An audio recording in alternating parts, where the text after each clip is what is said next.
Hello and welcome to Make It Work, the bi-weekly podcast where we uncover inspiring stories of modern working mamas in Asia who have redefined their career paths whilst putting family first.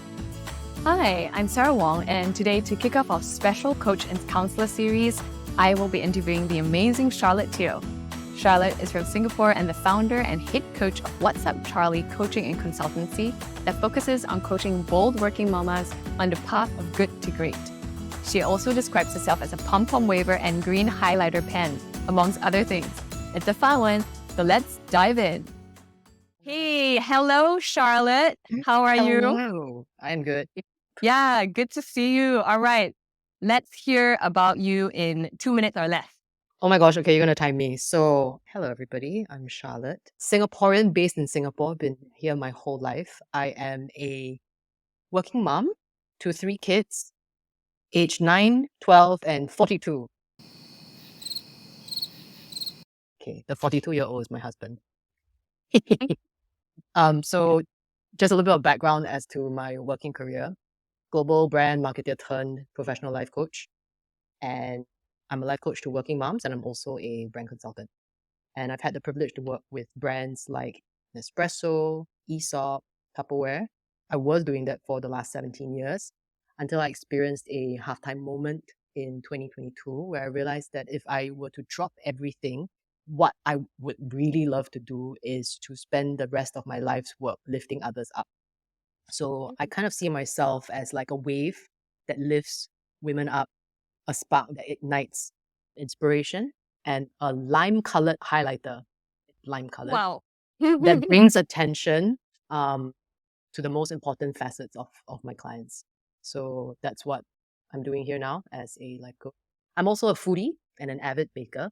Don't look like one, I've been told, but baking is my jam. Very cool. I didn't know there was a look to being a baker. I have yet to try any of your baked goods, but I'm excited. If it's anything as good as the coaching session that you gave me, that intro, yeah, I would highly recommend also if anyone's interested to check that out because I did one and it was really interesting. But enough about me. I wanted to ask you a little bit more, Charlotte, about this halftime moment that you experienced. Yeah, can you talk a little bit about what happened during that time? Sure. So some context, I've been working for 17 years at that point. And business-wise, it wasn't going as I thought it would be. So just in terms of the industry, the market, it wasn't doing so well. And it came to a point where work wasn't as productive as I had hoped it would be. So like the input and the return wasn't, it didn't match, right? So then it started me thinking like, okay, this is affecting me a lot. And it doesn't seem like it should affect me in this way. So I found myself very attached to the work that I was doing, such that it's started to affect everything else around me because work wasn't going well. Everything else couldn't stand on its own, if I put it that way. So that gave me a little bit of a like, hey, what's going on? I could see myself in third person, when I was kind of like despairing about work and not being able to function in other places. I don't know what we would call that, but for me, I call it like a half-time moment. Some people call it like a midlife awakening of sorts. I don't like to use the word crisis because that's tragic. Yeah. It's just something that happens, right? And I realized that in all of the work transitions that I've had, I had moved from one place to another in a spirit of anxiety. And I knew in that moment that, hey, something doesn't sit quite right. And I think I need to take a pause. I need to take a real half-time moment and just perhaps be with myself and seek counsel and guidance from God. I'm Christian in my religious belief. And take this moment, right, for myself and not move on to the next thing with anxiety. So that was kind of like the context, the realization, and then stumbled into coaching, just taking one first module to discover myself a little bit more, like, what my strengths are, what my values are, and perhaps to receive some encouragement as well as find a community. So that's what kind of like, started me on coaching. After that first module, boop, boop, boop, decided to take the whole thing and, hey, Wow. really aligned with this desire to lift others up as part of my life's goal. So yeah. Yeah. Interesting. When you talked about that halftime moment, I am thinking about when I became a mom the first time. I have 2 kids now. It always feels like something new, even though I've done it before. But it's always a kind of break or an opportunity that makes me question my life status and everything that's happening, my work, like my relationship, who I am, where I'm going. I I feel that I went through kind of that identity crisis. Uh, yeah, do you identify with that? Is that something that also happened to you before? Absolutely. So I think what really happens to us as individuals, perhaps especially as moms, that shift becomes very real because you do kind of have that gestation period, right? You have 9 months of preparing yourself, but at the same time, that preparation is not really realistic. Like nothing. Honestly, every mom will tell you nothing will prepare you for motherhood because you can read Yeah. all the books. I read 11 books on parenting. I'm like crazy, right? Um, Wow. Nothing would ever prepare you, and it's because it is constantly changing. But perhaps as individuals who have been educated to a significantly high level, right? The change is something that we grapple with because we perhaps thought that we had things under control. Once we Mm, graduate school, we get a job, we get our income, find a partner, get married, and then it's kind of like a natural progression, right? And in your mind, that in many people's minds, that is a natural progression. It becomes a I didn't expect this. And when things are unexpected, that's when you start to, okay, so what am I doing? Who am I? How mm, am I supposed to be? Right? I'm sure many of us would have had expectations of how we would want to be as a mom, as a wife, or as a contributor at work. You decide, you have expectations on what these are, right? But I feel like the motherhood one just throws the biggest yeah. curve, Suddenly you don't have control. Yeah, Yes, I think that that really nails it. That the sense of control is no more there. You don't feel like you're supposed to still be in the driver's seat, but it doesn't feel that way because you just don't know what to expect, and it's learning as you go. absolutely. Every single day, one moment the child is sleeping, one moment they're not sleeping as they should be. Right. Yeah. And so I'm curious, Charlotte, why, did you decide to focus on working moms as your clientele as you explored your coaching practice and where you wanted to land? How did that come about? I think there is an unspoken bond between working moms, between mothers. Let's not talk about working moms. Let's just between mothers. We understand what it's like to be in the throes of motherhood. Um, Mm, Working moms have actually all moms are working, right? But when I speak of working moms, it's the specific challenge of having a corporate role or contributing in that particular way to society, mm, and also having the responsibility of raising children. I realized that I was really mm, fortunate enough to have had friends who reached out when I had a child, whilst I was on maternity or whilst I was working. And mm, I don't think everyone has that because not everyone would have friends who go through the same life stage as you, right? So I feel like I have an opportunity to partner with working moms to offer them that kind of safe space and brave space to just be who you are, who you want to be. Not many mm, people have that opportunity to do so. Um, yeah, that's kind of where it came from. Recognizing not everybody has natural support networks. mm. Yeah. Right. And so you felt that you had benefited a lot from other moms reaching out to you when you were still, when you're entering that phase and thinking of giving back right now. Yeah, I do not know what I would have done without them.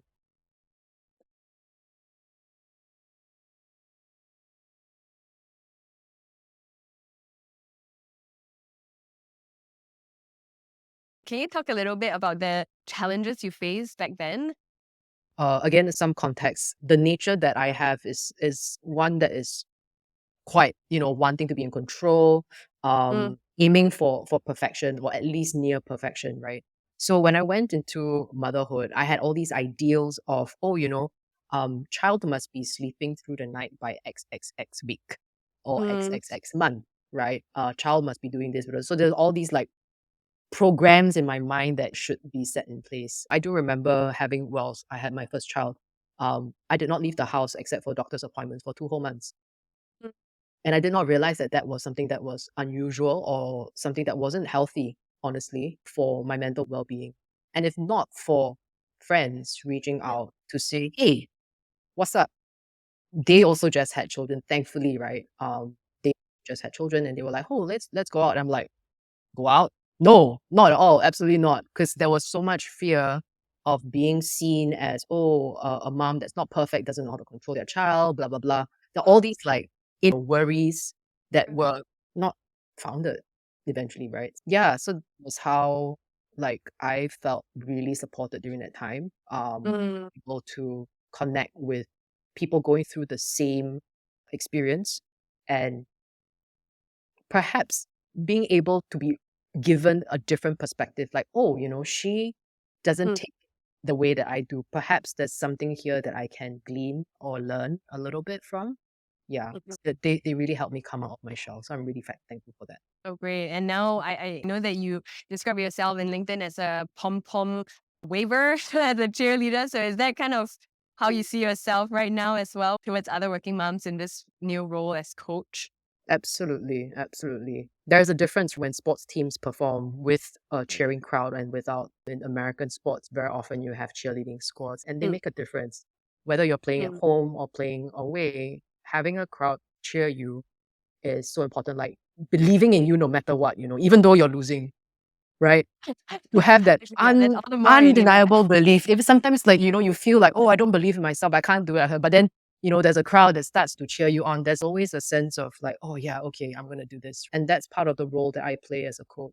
In fact, a friend yesterday just told me that I have a cheerleader quality to me. And I was like, yeah, you're right, I do. This is something that I feel is part of Mm. what I'm meant to do. That's great. And okay, so Charlotte, if you put on your coach hat, no, Charlotte the coach, well, Charlie, I guess, because that's the name of your consultancy. So Yeah. the Charlie coach hat, tell me more about ki- the themes that you see coming up of your clients who are working moms. What are the kind of questions they have? Mm. So something that I find very interesting, not all of my clients are working moms, and the theme across most of them, the feeling of not being good enough. Sometimes it's being termed as imposter syndrome. Second guessing oneself, so the self doubt, self confidence, the lack of self belief. These are all very common themes across. So yeah, not just for working moms. And if you were to go back in time wearing Mm, your Charlie the coach hat to mm. meet Charlotte Teo then, right? Yeah. What would you tell your younger self? Wow. Good question. Um, I would probably ask her to reach out to someone. Just reach out because someone out there has gone through the same thing as you, and you can lean on this person for support. Like, don't be shy, don't be paise, you know, Singaporean lingo for shy. And the idea of you can have it all, it's just you get to define what your all is. My all is Mm. not your all, right? But we can design how we want our all to look like.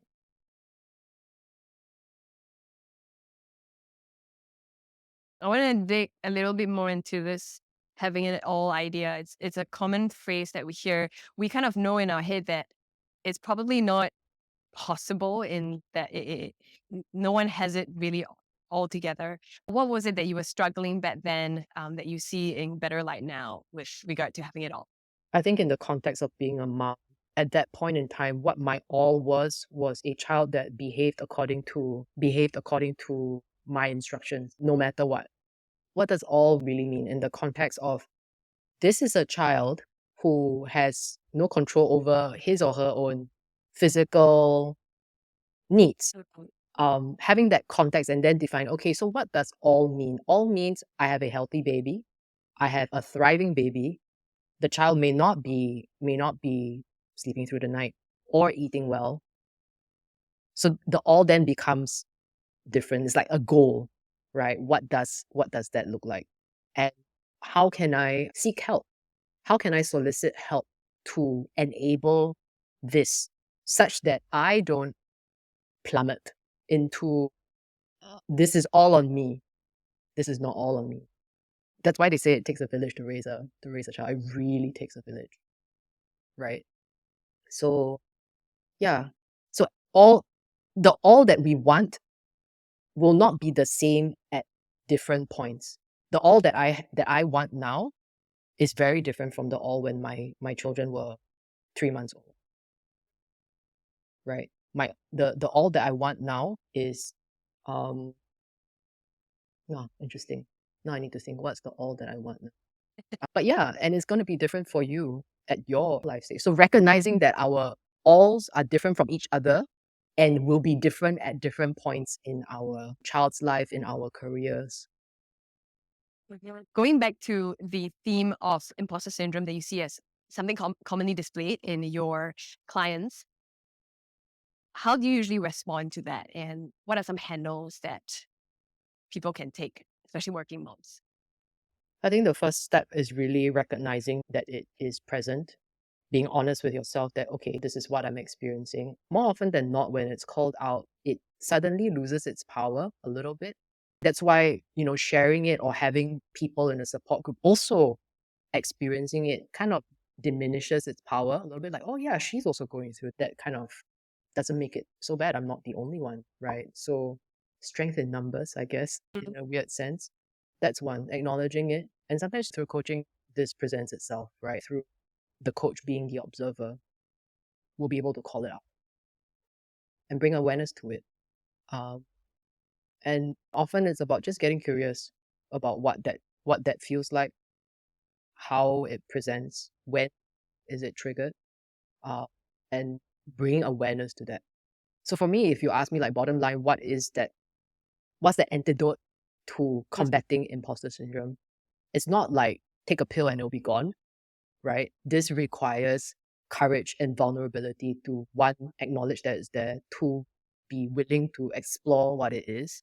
And as we continue to explore and uh, uh, create space for it, quite magically, it can resolve itself over time. Requires commitment from a client to want to work through it, right? There are tools that are available, which we will uncover during coaching. That's extremely personalized. It's not something that can be prescribed. But yeah, the first step is awareness. Yeah, I definitely identify with that because as a working mom, I often feel that I'm feeling in both areas as a mom and as a worker. There's never in my mind somewhere where I feel that, okay, I'm, a star in both places. And often I feel that I'm just kind of faking it as I make it. There's a lot of tension and I never really feel that I am there. But what you say about, asking yourself what your all is and also calling it out for what it is. I always feel that when I read something or I hear something with, a working mom also says the same thing, I feel this sense of affinity. And I think it is kind of like what you're sharing of identifying it and seeing it for what it is. Yeah, I can totally relate to what you mentioned. In one of my roles, I did experience that, and I had kind of like a barometer of sorts where I realized that if I gave 100% at work, I would be 50% at home. And if I gave 100% at home, I would be 50% at work. And it was a conversation that I had to have with my boss and my family as well. Look, this is what is possible for me right now because I was working 2 a.m. nights on several nights a week repeatedly, and it just wasn't sustainable. So the choice that I had to make at that point in time was to decide on priority. So my all became different. My all was, okay, I need to be there for my family. And so I had to move to a different organization that would have supported me and I wouldn't be shortchanging the opportunities at work. Yeah, Charlotte, if you can talk a little bit about the role that your 42-year-old child, your husband, also played during this process. I also have a 43-year-old, well, close to 40-year-old child. So I understand how that feels. They're the best. The Oh my biggest, the goodness. oldest child are the best. My husband and I, we have a very friend-like partnership, and he was really very supportive from the beginning. Okay. Super hands-on, super on the ball, like Mhm. not in a doting way, but in a very pragmatic way, Okay. getting things done that are needed. Perhaps it's due to his nature that he's a little bit more the opposite of procrastinating is precrastinating. So he's a precrastinator. Wow, eating those are so really much in rare. advance. Yeah, so rare, right? So I'm really very, very blessed by um how supportive he was when we had our first child. We were Mm, adamant not to have a live-in domestic helper. He did everything else except the baby. So laundry, housework. mm. I can silently hear some people going, "Wow." Yeah, that of the year, like hands down, many years, and yeah, I couldn't have done it without him. That sense of service, in that sense, acts of service that he has within him, really came through during those years. So Mm. 3 gold stars for the 42-year-old child that I have. Yeah, a treat. Responsible, very responsible child. Anyway, different topic for a different podcast. But well, talk about maybe this transition that you did. Well, obviously it's a Mm. partnership. So, you stepping away from full-time work, going to explore what you wanted to do next. How did you all discuss that? Um, it was very hard. It honestly was very hard. It Mm. came to a point where it was me making a decision based on who I was going to disappoint. And I had to tell him that he would be, for a period of time, be the one that would be disappointed. He's always been a big advocate of moms going back into the workplace. I think he knows me better than I know myself. Mm. That I need to be in the thick of action. And it's true, after a while, I was getting bored, right? Staying at home with the child. And I don't think I would have thrived. Not every mom is like that. So this, I'm not gonna lie, it was a very tough decision. But Mm. it was something that we both agreed that I should do. Yeah. To frame it as an investment, using the time to rebuild or rediscover, Mm. aspects of myself that maybe became fuzzy, not as clear, gain some clarity. Yeah. And the time has been invaluable. Yeah. No regrets. No regrets. Hard, challenging, many tears, tension for sure. But yeah, working through it is part of the process. I hate it, but it's part of the process. Can you talk a little bit about this new version of Charlotte, the mom, you know, since this transition? I'm definitely less reactive because perhaps it's been trained, right, to observe during our coaching training that um, curiosity is something that is valued as part of coaching. So that has kind of become, I guess, part of daily life, being curious, like, oh, okay, child is fussy from school. Mm. Instead of scolding, why so fussy? Get curious, what's going on? Something happened in school today. Are we tired? I guess just Mm. being with them and acknowledging that this is happening and not dismissing, yeah, don't be so fussy, or um, don't be upset, Mm. rather, I hear that you're upset. I can see that you're upset.